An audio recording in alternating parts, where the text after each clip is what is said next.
Entrevista Central.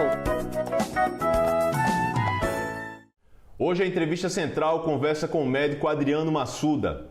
Ele é médico sanitarista, já foi servidor do Ministério da Saúde e hoje é pesquisador e professor da Fundação Getúlio Vargas em São Paulo. Professor, doutor Adriano, muito obrigado pela sua presença nessa Entrevista Central. Jonatas, um prazer enorme estar aqui contigo.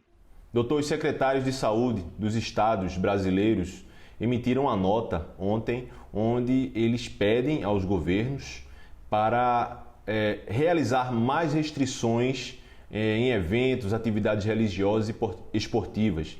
O senhor pode nos explicar, nesse momento da pandemia, por que é necessário novamente restrições à circulação de pessoas? É uma história trágica que está se repetindo e, mais importante, poderia ter sido evitada.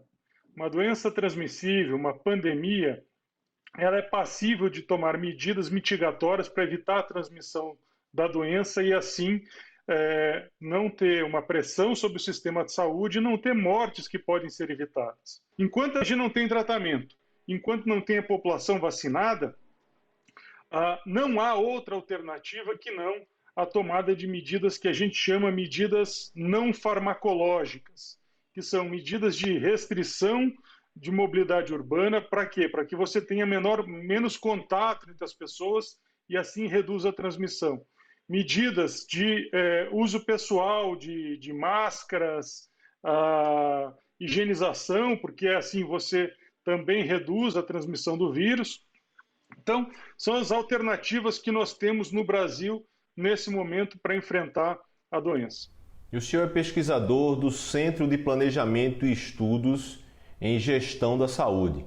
E por conta disso mesmo, eu gostaria de fazer uma pergunta envolvendo a pandemia com a economia, porque o presidente Bolsonaro sempre coloca essa condicionante, como se fosse possível cuidar da economia e cuidar do isolamento social. A economia vai se salvar se as pessoas continuarem doentes? Países que adotaram medidas restritivas para reduzir a transmissão do vírus e conseguir controlar a doença, hoje já estão voltando a funcionar quase na normalidade. Então, acreditar que a gente pode enfrentar essa pandemia de peito aberto, expondo a população à contaminação, é de uma irresponsabilidade não só sanitária, mas também para a retomada das atividades econômicas e sociais. Para a gente poder retomar as atividades econômicas, é fundamental controlar a pandemia, controlar a transmissão da doença.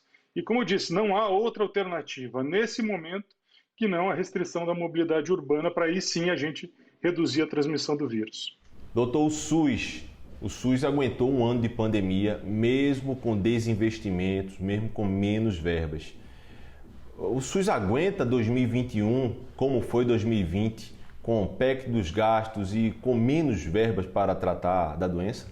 Nós poderíamos ter tido uma resposta muito diferente da que tivemos se tivesse uma melhor coordenação nacional de resposta e se tivesse mais investimento no sistema público de saúde brasileiro.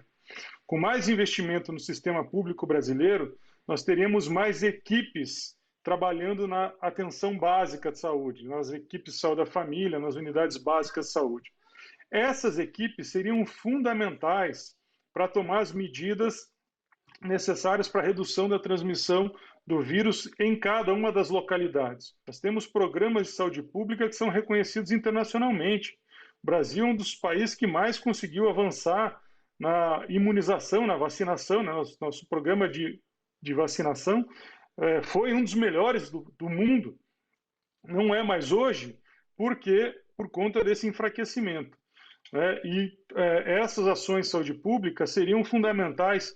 A gente tem uma atenção básica, atenção hospitalar, com uma coordenação de ações de vigilância epidemiológica, estratégias para a implantação de vacinas, seria tudo que precisaria de um país para enfrentar uma pandemia como essa. Pesquisas de opinião já mostram que boa parte da população, uma parte da população não acredita ao governo federal e ao presidente Bolsonaro a culpa dessas mortes. Cientificamente, é possível comprovar que muitas dessas mortes tanto poderiam ter sido evitadas, quanto o governo federal também tem culpa nisso? Ele não só deixou de fazer as ações que deveriam ter sido feitas, como orientou a população a tomar medidas que agravaram a situação. medidas que deveriam ter sido feitas de restringir a mobilidade urbana foram combatidas pelo presidente da República. 2 ministros da Saúde pediram para sair porque eram contra a tomada de medidas, né, a adoção de um medicamento que não tinha evidência científica na época e nem agora, depois de um ano, de que era um medicamento eficaz para o tratamento da doença. Então, essas medidas expuseram a população à contaminação.